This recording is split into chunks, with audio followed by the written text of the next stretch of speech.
সাইয়েদনা মারিয়াম আলাইহিস সালাম, যার নামে আল্লাহ তাআলা কোরআনে একটা সূরা দিলেন,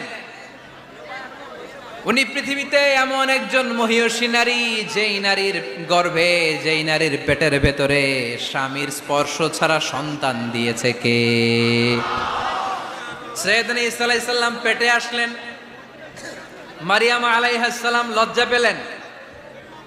হায় হায়, কেমন করে এলাকাবাসীদের কাছে আমি আমার মুখ দেখাবো? বিয়ে করি নাই, স্বামী নাই, বিয়ে হয় নাই, স্বামী নাই, কিন্তু পেটে সন্তান চলে এসেছে। হায় হায়, এলাকায় কেমনে মুখ দেখাবো? লজ্জায় পড়ে মারিয়াম আলাইহিস সালাম এলাকা থেকে চলে গেলেন। কি অবাক করে কাণ্ড!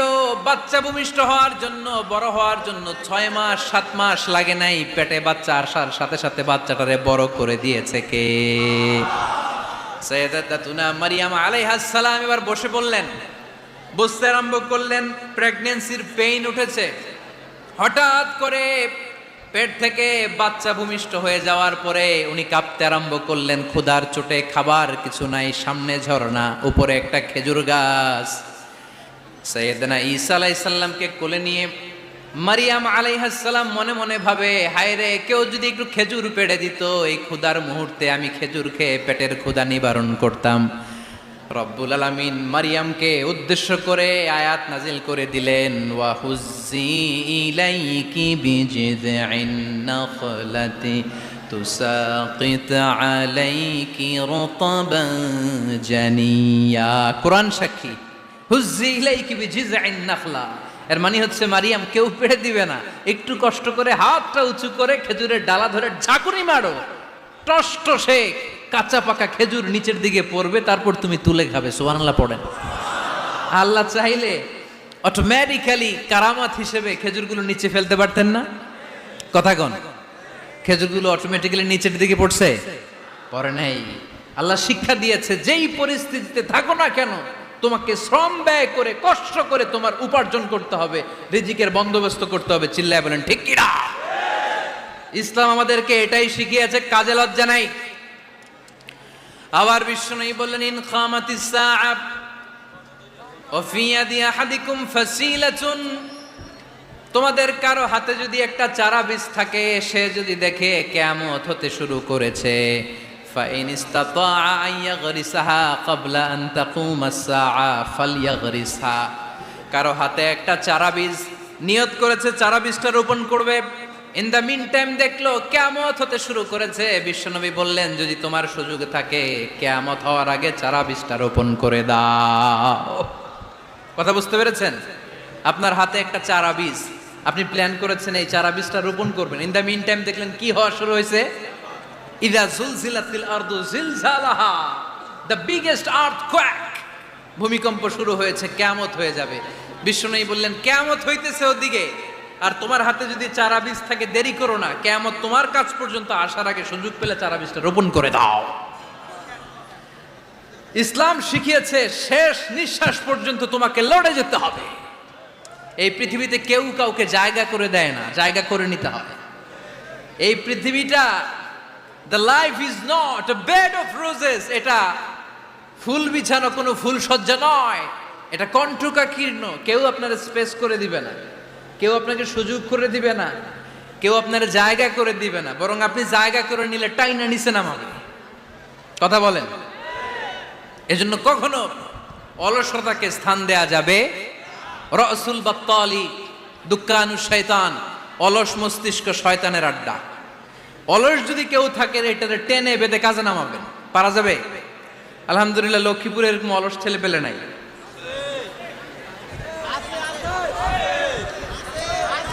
আছে? আমরা আজকে অলসতাকে নো বলে যাবো এই মাহফিল থেকে। অলসতাকে আমরা কি বলবো? আওয়াজ করে বলতে হবে, অলসতাকে কি বলবো আমরা? মুমিনের জীবনে কোনো অলসতা নাই। অলস হয় মুনাফিকরা। অলস হয় কারা? চিল্লায় বলতে হবে। মুমিনরা অলস হয়? অলস হয় কারা?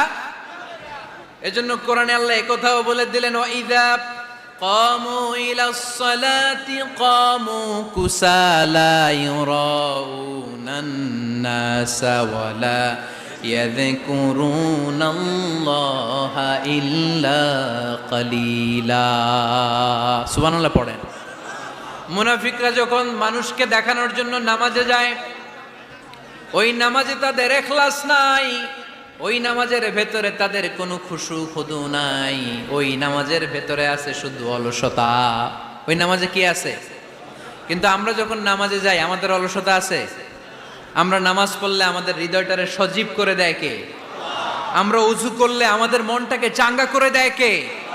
আমরা মসজিদে ঢুকলে হৃদয়টাকে প্রাণবন্ত করে দেয় কে? মুমিন তো নামাজে গেলে চাঙ্গা হয়, মুমিন ওযু করলে চাঙ্গা হয়। বিষ্ণু ঈসা ইসলাম বললেন, ইয়াকিদু শাইতানু আলা কাফিয়াতি রাসি আহাদিকুম ইযা নাম। খেয়াল করে শুনবেন লক্ষ্মীপুরের ভাইয়েরা, চমৎকার একটা হাদিস। আমরা যখন ঘুমোতে যাই, শয়তান আমাদের প্রত্যেকের মাথার পিছনে 3টা অলসতার গিট মারে। কয়টা? আওয়াজ করে বলেন। 3টা অলসতার গিট মারে। ইয়াকিদু শাইতানু আলা কাফিয়াতি রাসি আহাদিকুম সালাসা উকাব। 3টা গিট মারে যখন আমরা ঘুমোতে যাই। অলসতার 3টা গিট মেরে আমাদের কানের সামনে এসে ফিস ফিস করে মন্ত্র পড়তে থাকে, আলাইসা লাইলুন তাওয়িলুন ফারকুদ, আলাইসা লাইলুন তাওয়িলুন ফারকুদ। বিশাল লম্বা রাত, ঘুমাও, অনেক সময় আছে, ঘুমাও। রাত 5টা বেজে যাচ্ছে, তাহাজ্জুদের সময় শেষ হয়ে যাচ্ছে, তখনও শয়তান বলে রাত অনেক লম্বা, ঘুমাও। ফজরের সময় পার হয়ে যাচ্ছে, সূর্য উঠে যাচ্ছে, শয়তান বলে আলাইসা লাইলুন তাওয়িলুন ফারকুদ, এখনো অনেক সময় আছে, লম্বা লম্বা লম্বা চৌড়া রাত পড়ে আছে, তুমি ঘুমাও। বিশ্বনবী বললেন, ফাইন ইস্তাইকাযা ওয়া যাকারাল্লাহ ইনহাল্লাত উকদা। আমার উম্মতের কেউ যখন ঘুম থেকে জেগে ঘুম থেকে ওঠার দোয়া পড়া শুরু করে দেয়, অলসতার প্রথম গিটটা সাথে সাথে খুলে দেয় কে? আপনি ঘুম থেকে উঠেই যখন ঘুম থেকে ওঠার দোয়া পড়বেন, আপনার অলসতার প্রথম গিট খুলে দেয় কে? ঘুম থেকে ওঠার দোয়াটা কি? আলহামদুলিল্লাহিল্লাযী আহইয়ানা বা'দা মা আমাতানা ওয়া ইলাইহিন নুশুর। প্রশংসা সে আল্লাহ, যে আল্লাহ আমাদেরকে লম্বা একটা ঘুম শেষে, মৃত্যু শেষে আমাদেরকে ঘুম থেকে উঠালেন। এই দোয়াটা পড়ার সাথে সাথে শয়তান যে 3টা গিট মারছে, ওই 3টার একটা খুলে দেয় কে? ফাইন তাওয়াদ্দা ইনহাল্লাত উকদা। ঘুম থেকে জেগে ঘুমের দোয়া পড়ার পরে যখন কেউ ওযু করে ফেলে, অলসতার দ্বিতীয় গিটটাও খুলে দেয় কে? ওযু করার পরে ফাইন সাল্লাত ইনহাল্লাত উকদা, নামাজের মুসল্লায় দাঁড়িয়ে যখন নামাজ শুরু করে দেয়, অলসতার 3 নাম্বার গিটটাও খুলে দেয় কে? 3টা গিট যখন খুলে দেয়, বিষ্ণু ঈসা ইসলাম বললেন, ফা আসবাহা নাশীতাল কলব। নাশীত, তখন মুমিন বান্দা সজীব হয়ে ওঠে, প্রাণবন্ত হয়ে ওঠে, উচ্ছ্বসিত হয়ে ওঠে। ওয়া ইল্লা খাবিসান নাফসি কাসলান। আর যদি ঘুমিয়ে থাকে, 3টা গিট তার মাথার পেছনে শয়তানের অলসতার লেগে থাকে, তাহলে তার দিনটা শুরু হয় অলসতা দিয়ে, আর সে হয় অলসতার রাজা। চিল্লায় কোন ঠিক কিনা? এজন্য আমরা কি অলস হতে চাই না কর্মঠ হতে চাই? কোন নবীরা কি অলস ছিলেন? পৃথিবীতে কোন নবী অলস ছিলেন? সব নবী কর্মঠ ছিলেন। বিষ্ণু ঈসা ইসলাম বললেন, মা বাআসাল্লাহু নাবিয়্যান ইল্লা রাআল গানাম। এই পৃথিবীতে এমন কোন নবী নাই যেই নবী বকরি চড়ায় নাই। কি চড়ায় নাই? বকরি রে আপনারা লক্ষ্মীপুরের ভাষায় কি বলেন? কি বলেন? ছাগল। তো পৃথিবীতে এমন কোন নবী নাই যেই নবী কি চড়ায় নাই? ছাগল চড়ায় নাই। সাহাবারা বললেন, ইয়া রাসূলুল্লাহ আনতা কাযালিক, আপনিও ছাগল চড়াইছেন? বিষ্ণু ঈসা ইসলাম বললেন, না, আমিও ছাগল চড়িয়েছি। ওয়া ইন্নী আরআহা আলা কারারাইতি আহলি মক্কা, আমি তো মক্কাবাসীদের অল্প কিছু পয়সার বিনিময়ে তাদের ছাগলগুলোকে চড়িয়ে দিতাম। সুবহানাল্লাহ পড়বেন না? বিষ্ণু ঈসা ইসলাম ছাগল চড়াতেন। ছাগল চড়ানো সহজ কাজ না কঠিন কাজ? কেন কঠিন এটা? হ্যাঁ, টেরা, খুঁটি মারে। হ্যাঁ, তো ছাগল যারা পালে তারা জানে ছাগল পালা কত কষ্ট। ওরে ডানে টান দিলেও কই যায়? রশি ধরে বায়ে টান দিলে কই যায়? সামনে টানলে কই যায়? পিছনে টানলে কই যায়? সারা সপ্তাহ আপনি সময় পান না এটার গোসল করাবেন, ভাবলেন আজকে জুমার দিন আমিও গোসল করি, এটারও গোসল করাই। এটারে আপনি পুকুর ঘাটে নিবেন, টান দিছেন, ওর বাপের কিরা ও 1 ইঞ্চিও সামনে যাবে না, ঠিক কি না? এই টেরা প্রাণী আল্লাহর কি মহিমা! আল্লাহ তাআলা পৃথিবীর সবচেয়ে শ্রেষ্ঠতম মানুষদেরকে ছাগল চড়িয়ে ছেড়েছেন, ঠিক কি না? মা বাআসাল্লাহু নাবিয়ান ইল্লা রাআল গানাম। এই পৃথিবীতে এমন কোন নবী ছিল না যে নবীরা ছাগল চড়ায় নাই। আল্লাহ বুঝাতে চাইলেন ছাগল চড়ানো অনেক কষ্টের কাজ, অনেক ধৈর্যের প্রয়োজন। এখন নবীরা তোমরা ছাগল চড়াও, কিছুদিন পর ছাগলের চেয়েও টেরা জাতি মানুষ চড়াইতে হবে। মানুষের মধ্যেও টেরা আছে না নাই? ভালো বললে ভালোটা বুঝে না, ডানে যেতে গেলে বায়ে যায়, বায়ে যেতে বললে ডাইনে যায়, এরকম আছে না নাই? সম্মানিত ভাইয়েরা, সমস্ত আম্বিয়া আলাইহিমুসসালাম ওনারা কর্মঠ ছিলেন। সাইয়েদনা আদম আলাইহিস সালাম নিজ হাতে চারা গাছ রোপণ করে চাষাবাদের কাজ করেছেন, সুবহানাল্লাহ পড়েন। সাইয়েদনা ইব্রাহিম আলাইহিস সালাম চাষাবাদের কাজ করেছেন।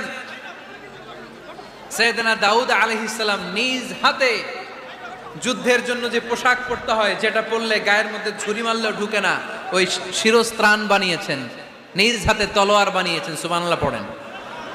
সাইয়েদনা মূসা আলাইহিস সালাম ছাগল চড়িয়েছেন। সাইয়েদনা মূসা আলাইহিস সালামের মেজাজ নরম না গরম? নবীদের মধ্যে সবচেয়ে বেশি মেজাজওয়ালা নবী ছিলেন মূসা আলাইহিস সালাম। উনিও 8 থেকে 10 বছর সাইয়েদনা শুআয়ব আলাইহিস সালামের এরিয়াতে ছাগল চড়িয়েছেন। চিল্লায়ে বলেন সুবহানাল্লাহ। এজন্য নবীরা যেহেতু কাজ করেছেন, কর্মঠ ছিলেন, আমরাও কর্মঠ হব, ঠিক কি না? সাহাবারাও কর্মঠ ছিলেন, বিশ্বনবীর সাহাবারাও ব্যবসা করতেন। সাইয়েদনা আবু বকরের বিশাল ব্যবসা প্রতিষ্ঠান ছিল, সুবহানাল্লাহ পড়ে। আপনারা হজ উমরা করেছেন কে কে দেখি? করছেন? মাশাআল্লাহ। যারা করে নাই আল্লাহ তাদেরকেও আল্লাহর ঘর জিয়ারতের তুমি নসিব করো।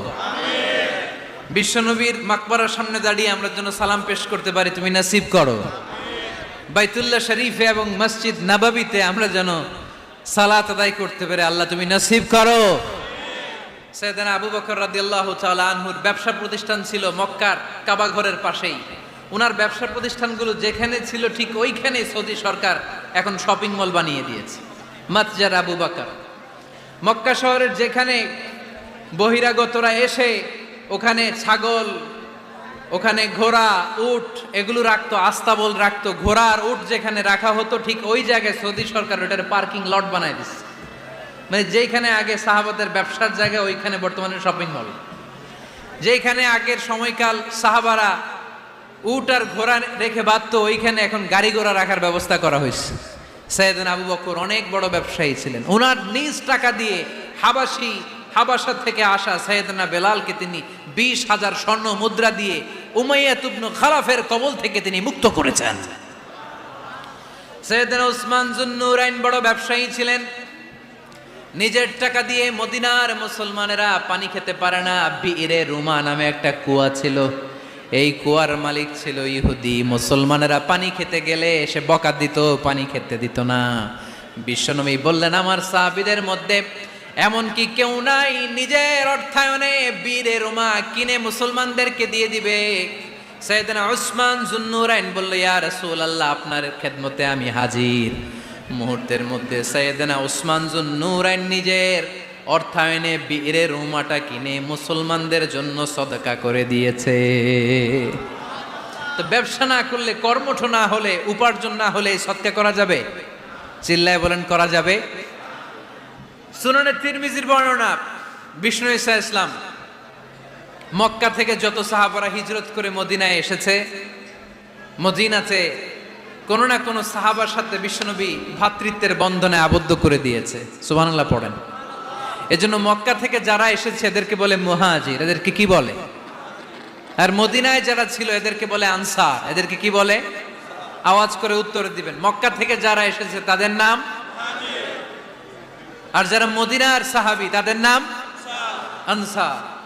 আজকে এই মাহফিলে লক্ষ্মীপুর এর বাইরে থেকে কারা কারা আসছেন দেখি?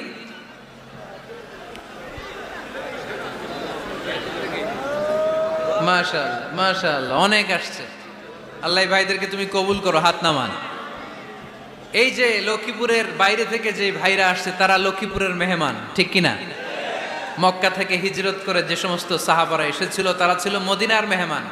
বিশ্বনবী এক এক মক্কার সাহাবীকে মদিনার এক এক সাহাবীর সাথে ভ্রাতৃত্বের বন্ধনে আবদ্ধ করে দিলেন।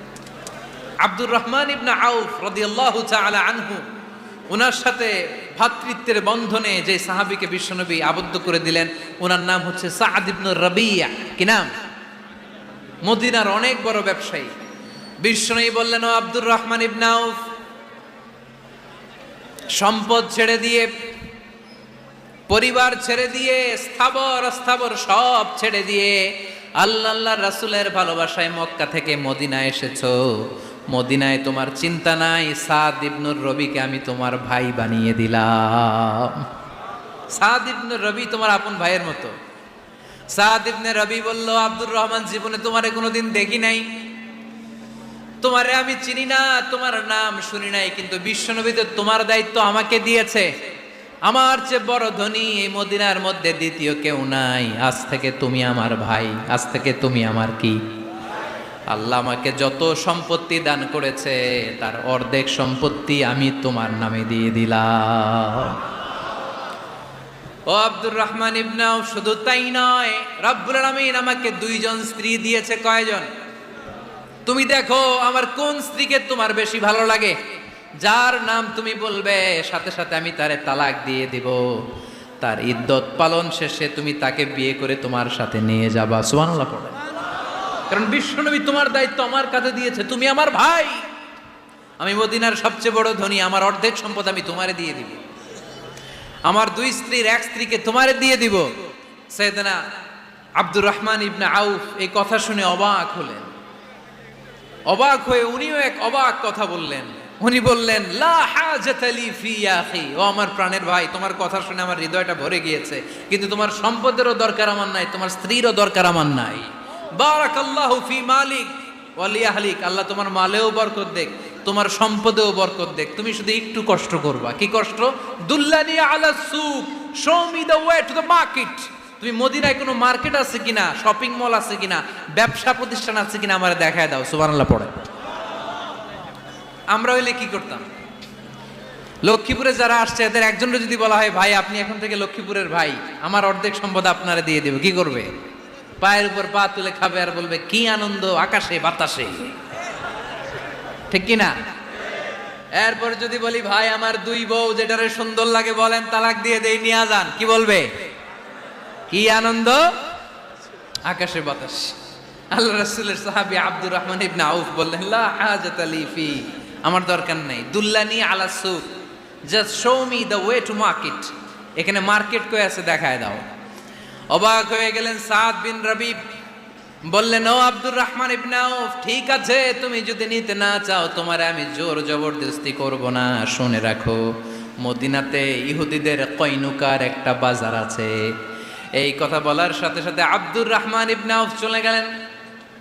এর পরের দিন অল্প কিছু পনির আর ঘি দিয়ে ব্যবসা শুরু করলেন।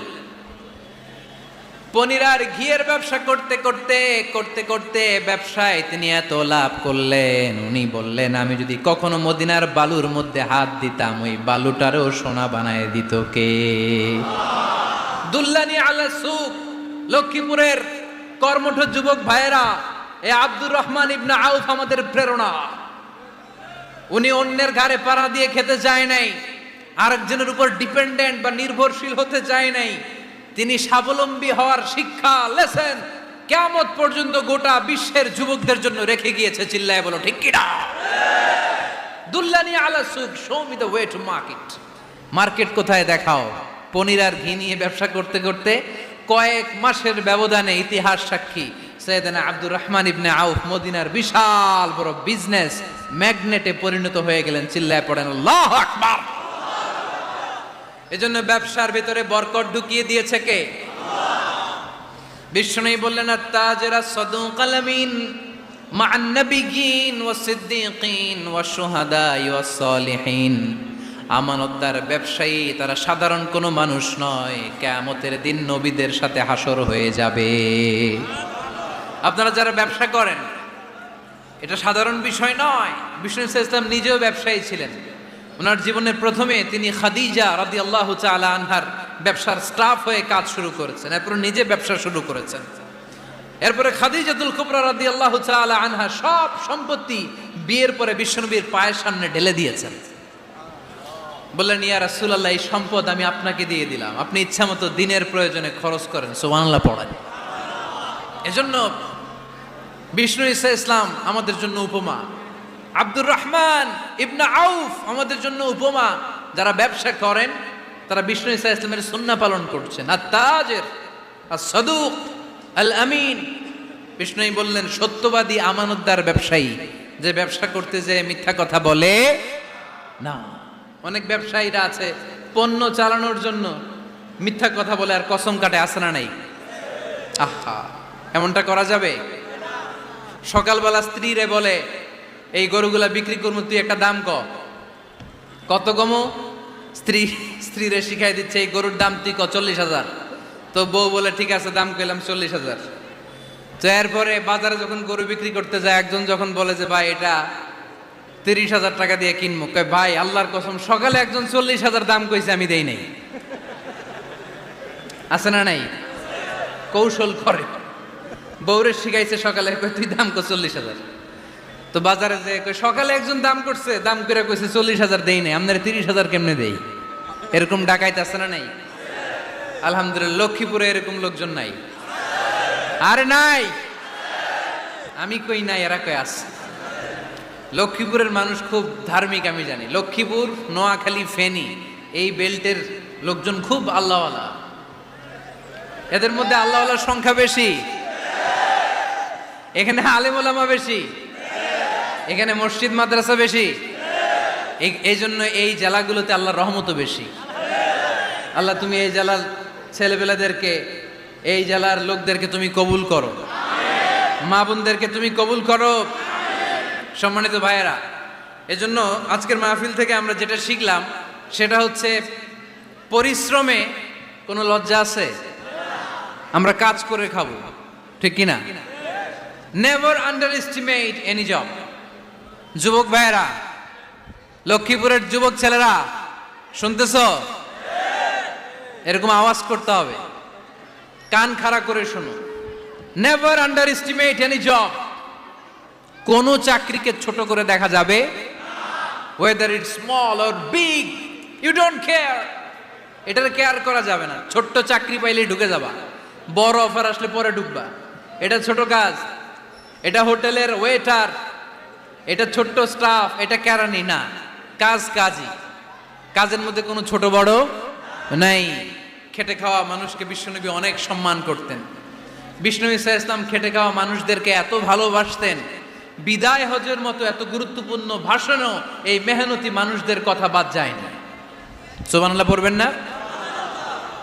দিনটা ছিল জুমাবার।